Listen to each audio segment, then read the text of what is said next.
RSS प्रमुख मोहन भागवत ने कहा कि आध्यात्मिकता के बिना नैतिकता का कोई अर्थ नहीं है, क्योंकि नैतिकता की जड़ें आध्यात्मिक सोच में ही है। उन्होंने यह बात अपने गुजरात दौरे के दौरान गांधीनगर के पास कोबा स्थित प्रेक्षा विश्व भारती ध्यान केंद्र में कही, जहां उन्होंने आचार्य महाश्रमण जी से मुलाकात की। भागवत ने कहा कि यदि लोग यह मंत्र अपनाएं कि मैं सब में हूँ और सब मुझ में है, तो समाज से हिंसा समाप्त हो जाएगी।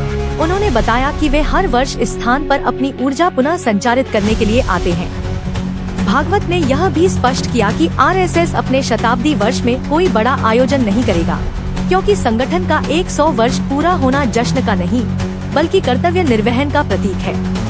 उन्होंने कहा कि संघ कार्यकर्ता अब समरसता, पारिवारिक शिक्षा, पर्यावरण संरक्षण, नागरिक कर्तव्य और स्वदेशी जैसे मुद्दों पर समाज को जोड़ने वाले कार्यक्रमों पर ध्यान देंगे। आरएसएस प्रमुख मोहन भागवत ने कहा कि आध्यात्मिकता के बिना नैतिकता का कोई अर्थ नहीं है, क्योंकि नैतिकता की जड़ें आध्यात्मिक सोच में ही है।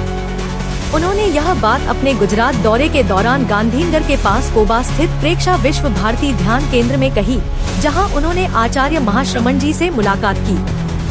भागवत ने कहा कि यदि लोग यह मंत्र अपनाएं कि मैं सब में हूँ और सब मुझ में है, तो समाज से हिंसा समाप्त हो जाएगी।